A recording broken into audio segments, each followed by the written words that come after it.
نحمده ونصلي على رسوله الكريم أما بعد فأعوذ بالله من الشيطان الرجيم بسم الله الرحمن الرحيم وتلك الأيام نداولها بين الناس صدق الله العلي العظيم সবাই পড়ি সাল্লাল্লাহু আলাইহি ওয়াসাল্লাম। ইসলামী যুব আন্দোলন কর্তৃক আয়োজিত যুব কনভেনশনের সম্মানিত সভাপতি, মঞ্চে উপবিষ্ট আমাদের সেরে তাজ শ্রদ্ধাভাজন আমির হযরত বিশা হুজুর চরমনাই দামাত বরকাতুল আলিয়া, সর্বস্তরের নেতৃবৃন্দ, সকল স্তরের যুবক ভাইয়ের আমার, আজকে আমাদের খুশিতে মন ভরে গেছে। মনে হয় যেন আজকে আসমানের ফেরেশতাগুলিও এই যুব কনভেনশনের উপস্থিতি দেখে তারাও খুশিতে আত্মহারা। যুবক যদি জাগ্রত হয় তাহলে সেই জাতি জাগ্রত হয়, যুবক যদি জাগ্রত হয় দেশ জাগ্রত হয়, যুবক যদি ভালো হয় সেই সমাজটা ভালো হয়ে যায়, যুবক যদি ভালো হয় তাহলে দেশটা ভালো হয়ে যায়।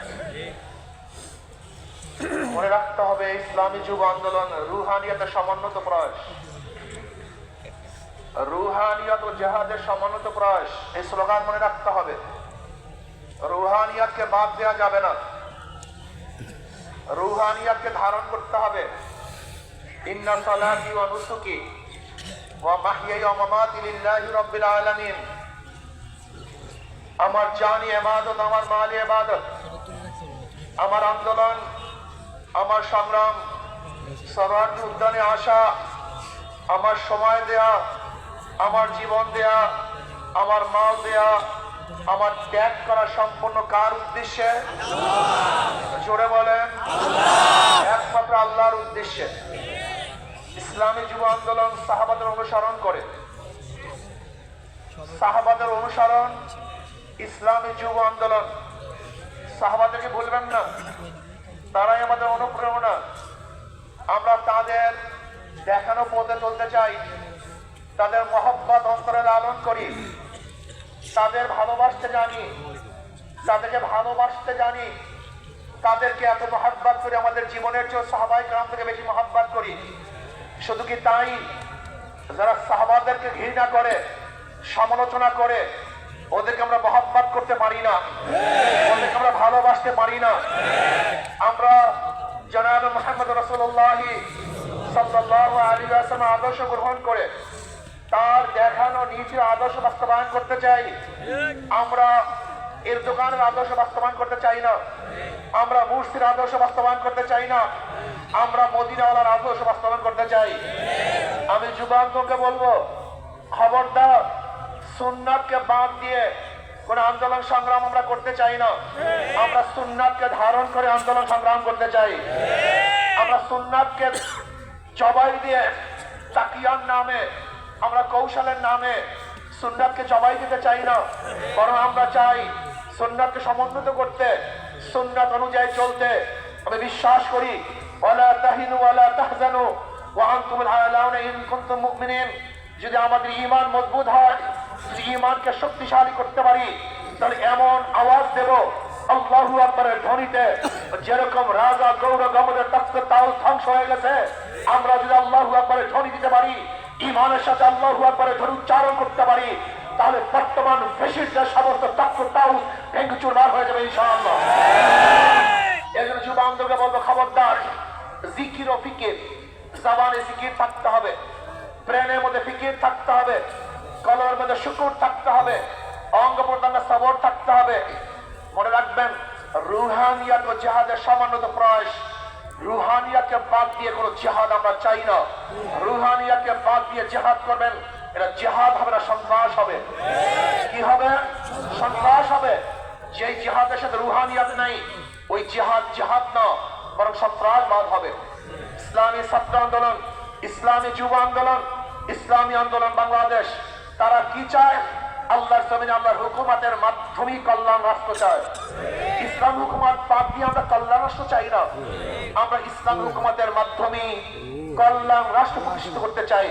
আমরা বিশ্বাস করি ইসলাম হুকুমত ব্যতীত secularism, socialism, capitalism, communism, democracy কোন আদর্শ মানুষকে শান্তি দিতে পারে না, মুক্তি দিতে পারে না। একমাত্র মানুষের মুক্তির গ্রান্টি হলো ইসলাম হুকুমত। ইসলাম হুকুমত কায়েম করতে হবে। আপনারা জানেন আজকে অন্তর্বর্তী সরকার কিছু সংস্কার করতেছে, তার মধ্যে রাষ্ট্র সংস্কার। অবশ্যই রাষ্ট্র সংস্কার করতে হবে। কেন? আপনারা জানেন ফ্যাসিস্ট সরকার, রাষ্ট্রের এমন কোন বিভাগ নেই যে বিভাগকে ধ্বংস করে নেই, সমস্ত বিভাগকে ধ্বংস করে ফেলেছে। কাজী ধ্বংসের স্তূপের উপরে সুন্দর একটা নির্বাচন উপহার দেওয়া সম্ভব নয়। আগে সংস্কার হবে, তারপরে নির্বাচন হবে। রাষ্ট্র সংস্কারের মধ্যে আমি বিচার বিভাগের স্বাধীনতা চাই, বিচার বিভাগের পূর্ণ স্বাধীনতা চাই। আজকে আমরা কি দেখেছি, সরকার পরিবর্তন হওয়ার সাথে সাথে সমস্ত আসামিরা খালাস হয়ে গেছেন, আবার সরকার পরিবর্তনের সাথে সাথে অনেক আসামি জেলে ধুকে ধুকে মরছেন। তার মানে বিচার বিভাগ কি সরকারি ইঙ্গিতে চলে? একটা ভালো রাষ্ট্রের, উন্নত রাষ্ট্রের সবচেয়ে বড় মানদণ্ড হলো বিচার বিভাগের স্বাধীনতা। যেই রাষ্ট্রের মধ্যে বিচার বিভাগের স্বাধীনতা নাই, ওই রাষ্ট্র ভালো কল্যাণমুখী একটা রাষ্ট্র হতে পারে না।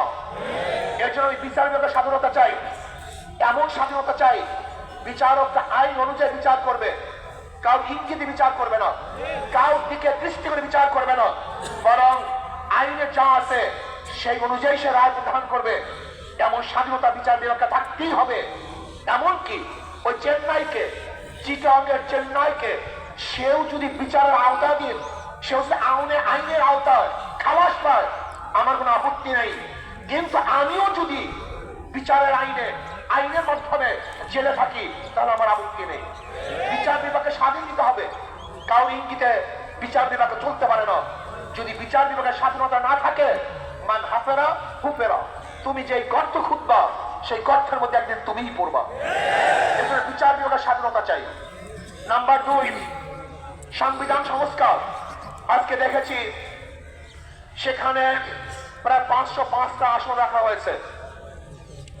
আসন কম হোক বেশি হোক, কিন্তু সব জায়গায় নির্বাচনের ভিত্তিতে সংসদ সদস্য হতে হবে। মহিলাদের জন্য সংরক্ষিত আসন 100, এটা আমরা মানি না। যদি সংরক্ষিত আসন মহিলাদের জন্য রাখা হয়, এটা মহিলাদের সাথে বৈষম্য করা হয়, তাদেরকে দুর্বল ভাবা হয়। আমরা তো কোঠার বিরুদ্ধে আন্দোলন করেছিলাম, যদি আবার মহিলাদের জন্য কোঠা রাখা হয় তাহলে আমরা আন্দোলন সাকসেস হই নাই। আমরা বলবো মহিলারা সরাসরি নির্বাচন করবে, নির্দিষ্ট কোনো কোঠা আমরা চাই না। কোনো মহিলাদের জন্য নির্দিষ্ট কোঠা থাকবে না, তারা নির্বাচন সরাসরি করবে। কাজী আমি অন্তর্বর্তী সরকারকে বলবো, মহিলাদের জন্য কোনো নির্দিষ্ট আসন ইসলামী আন্দোলন বাংলাদেশ, এটা আমরা মানতে পারি না, এইটা আমরা চাই না। আমরা চাই দ্বিকক্ষ বিশিষ্ট হোক, এককক্ষ বিশিষ্ট হোক, পিয়ার সিস্টেমে নির্বাচন হবে, সংখ্যানুপাতিক নির্বাচন হবে। যদি সংখ্যানুপাতিক নির্বাচন না হয়, পিয়ার সিস্টেমে নির্বাচন না হয়, তাহলে আবারও কালো টাকা সরাসরি হবে, বেশি শক্তি ব্যবহার করা হবে, মানুষের ভোট অধিকার প্রয়োগ করতে পারবে না, আমাদের আন্দোলন ব্যর্থ হবে। আজকে জুলাই বিপ্লবে ইসলামী আন্দোলন কি ভূমিকা ছিল আপনারা জানেন। 5ই জুলাই বরিশাল আমরা ঘোষণা দিয়েছিলাম যে ছাত্রদের বৈষম্য বিরোধী আন্দোলনের সাথে আমরা সম্পৃক্ত। শুধু কি তাই, সেখান থেকে শুরু করে এমন কোন আন্দোলন নেই, সংগ্রাম নাই যেখানে আমরা মাঠে ছিলাম না। আমরা জীবনের মায়া ত্যাগ করে রাস্তায় ঝাঁপিয়ে পড়েছিলাম। আমি বিশ্বাস করি ইসলামী আন্দোলন বাংলাদেশ যেইভাবে দলীয় ব্যানারে বৈষম্য বিরোধী আন্দোলন অংশগ্রহণ করেছে, বাংলাদেশের অন্য কোনো সংগঠন দলীয় ব্যানারে এই আন্দোলনে সম্পৃক্ত ছিল না। শুধু তাই, ইসলামী আন্দোলন বাংলাদেশের যারা শীর্ষস্থানীয় লিডার নেতা, তারাই মাঠে ছিল, কিন্তু যারা বৈষম্য বিরোধী আন্দোলনের বিরোধিতা করেছে, বলেছে যে এই সংগ্রামের সাথে আন্দোলনের সাথে আমরা সম্পৃক্ত নাই, তারা যদি আজকে নতুন ভাবে ক্ষমতা দেওয়ার স্বপ্ন দেখে, এদেশের জনগণ সেই স্বপ্ন পূরণ হতে দেবে না। সংস্কারের পরেই নির্বাচন হবে। আজকে সংস্কার করতে যারা বাধা সৃষ্টি করেছেন, আমি বলবো দীর্ঘ 16 বছর কোথায় ছিলেন? রাত ডাক সেরেই বলবো, বিএনপি আপনারা কোথায় ছিলেন? প্রতিবার ঈদের কথা বলেছেন, ঈদের পরে আমরা আন্দোলন করব, ঈদের পরে সংগ্রাম করব, ঈদের পরে সেইটা করব। হাজার ঈদ চলে গেছে, আপনারা আন্দোলন করতে পারেন নেই। কিন্তু ছাত্র জনতা আজকে আন্দোলনের ভিত্তিতে যে অর্জন করেছে, সেই অর্জনকে ধ্বংস করার চক্রান্ত করতেছেন। যে বৈষম্যের বিরুদ্ধে আন্দোলন করেছিলাম, চাঁদার বিরুদ্ধে আন্দোলন করেছিলাম, দুর্নীতির বিরুদ্ধে আন্দোলন করেছিলাম, ধর্ষণের বিরুদ্ধে আন্দোলন করেছিলাম, অবৈধ হত্যার বিরুদ্ধে আন্দোলন করেছিলাম, মানুষের স্বাধীনতার জন্য আন্দোলন করেছিলাম, মানুষের মুক্তির জন্য আন্দোলন করেছিলাম। কিন্তু আমরা কি দেখলাম? 5ই আগস্টের পরে আবারও চাঁদাবাজি, আবারও দখলদারি, আবারও দুর্নীতি। না, বাংলাদেশের মানুষ এই চাঁদাবাজি আর দেখতে চায় না, দুর্নীতি আর দেখতে চায় না। যারা 53 বছর পর্যন্ত বাংলাদেশকে 5 বার দুর্নীতির চ্যাম্পিয়ন করেছে, ওই সমস্ত দলকে বাংলাদেশের জনগণ আর ক্ষমতায় দেখতে চায় না। বাংলাদেশের জনগণ কি ক্ষমতায় দেখতে চায়? ইসলামকে ক্ষমতায় দেখতে চায়। বাংলাদেশের জনগণ ইসলামী আদর্শের মানুষকে ক্ষমতায় দেখতে চায়। যারা খাঁটি ইসলাম, মদিনার ইসলাম নিয়ে সামনে অগ্রসর হবে, বাংলাদেশের মানুষ তাদেরকে গ্রহণ করবে।